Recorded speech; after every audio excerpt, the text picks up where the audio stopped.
We are back on Inside Politics. Our guest today is Senator Heidi Campbell, Nashville's representative up in the legislature. We're talking about education issues and now other things that are going on the Hill. Senator, this is your first term. You are part of a Democratic super minority. I think there's only 5 or 6 seats out of 33 in the Senate that are controlled by Democrats. Must be very frustrating. I mean, you obviously have your feelings about how things ought to be going in terms of what kind of legislation and bills are passed in the Senate, yet you know that Democrats alone can't even keep them in session, because if you weren't there, they could still have a quorum to operate without you. The Republicans have complete control. They can make the sun rise and set in different places than normally in politics in Tennessee. It is. I mean, it's very frustrating. It's difficult. Nonetheless, we persist, and every now and then we're able to, eke out a win or make some progress in one direction or another. One thing I think is super important is that we stop looking at each other as enemies. I mean, this has been a very, very effective way for some people to, quite frankly, monetize and politicize the division. And we need to stop playing into that. And I hear from people across Tennessee that are sick of that. And so I'm hoping that we can stop sort of feeding that divisive narrative. The supermajority the Republicans have is likely to continue. They have redrawn the lines, as the Democrats did in the past. Every 10 years after the census is done, both parties usually draw the lines in their own favor. That seems to be what's happened this time, although the Democrats have a lawsuit in federal court saying that they didn't draw it right this time. They even violated the state constitution because they divided too many counties in doing that, because there's a prohibition on how many counties you can do that. Do you think this lawsuit has a possibility to be upheld in the courts? We look at Alabama, and it concerns us because the courts didn't uphold that. But we look at North Carolina, and it makes us optimistic. So, I hope that they will. It's blatant gerrymandering. There are some very obvious constitutional issues with it, and so I hope that we are able to succeed with that. In your state Senate district, you don't have to run for re-election this year. You do in 2 years.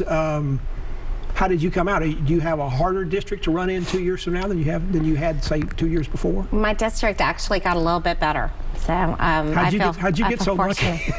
I'm not sure, but I'll take it. So, a more basic problem for Democrats: why can't they win legislative elections? You've gone from being a supermajority in the past, way back in the 70s and 80s, and even before that. Now you're a super minority and not showing much signs of coming out of it, because this has been going on for at least a decade. Yeah, I think we were asleep at the wheel. I think that the Southern strategy was incredibly effective. We've been focusing on the big shiny races at the top and haven't been focusing on state legislative seats, or even, quite frankly, local seats. But even concentrating at the top on the statewide races, you're not winning those either. You haven't had a U.S. senator since the mid-90s. You haven't had a governor in now going on 12 years. And I think that losing the state legislature just played into that. So I think that was part of an overall Southern strategy that we have not been paying attention to for a very long time. The legislature also redid all the districts for the 9 congressional seats. They look like they're going to try to pick up one here in Davidson County. They split Nashville up into 3 different districts. There's now a fight among the GOP people that want to run in what's now the new 5th district, which includes parts of Nashville. Now there's Republicans wanting to have a residency requirement.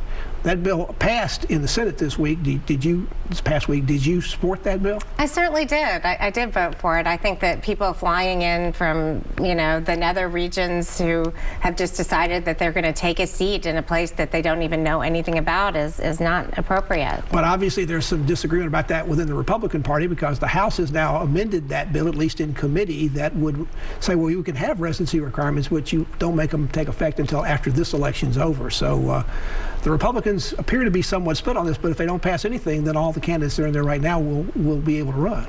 Well, yeah, or even if they pass it to make it effective after this election. That's the case. You're right. But there's a lot of political behind-the-scenes maneuvering on that. Do you think that making that change after an election is not right before us is a more fair way to do it, so everybody knows what they're doing when they get into the race, not get in the race and find out, oh, I can't run? Well, keep in mind, this is just for the primary, so anybody can still run. They can run in the general. Well, when's the last time you saw an independent get elected to Congress or any other major seat anywhere in this state? Well, that's very true, but you can't, you can never discount the Trump factor enough, so.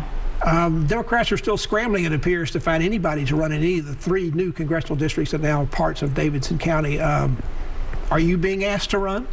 Yeah, there have been people who have asked me to run, but... Which district are you in? Although it doesn't really matter. You can apparently run any district you want to. Well, I live in District 5, and District 5 seems to be the place where all the attention is, because that was Cooper's seat, although it looks very different now, but... Well, are you giving it any thought? You know, I would never discount it. I may, but right now there are candidates that, if they would run, I would love to get behind. And they are?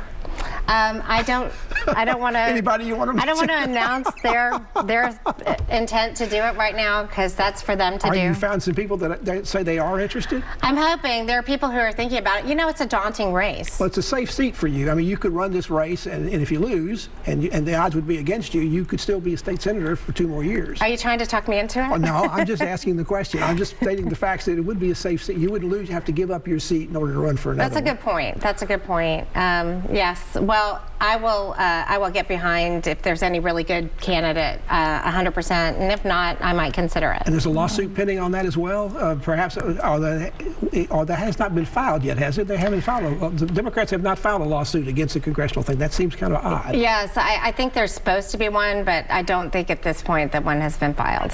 You think you're going to get out by mid-April, the end of April? A lot of things left to do there, including the budget. Keep in mind that my Republican colleagues want to get on the campaign trail. So.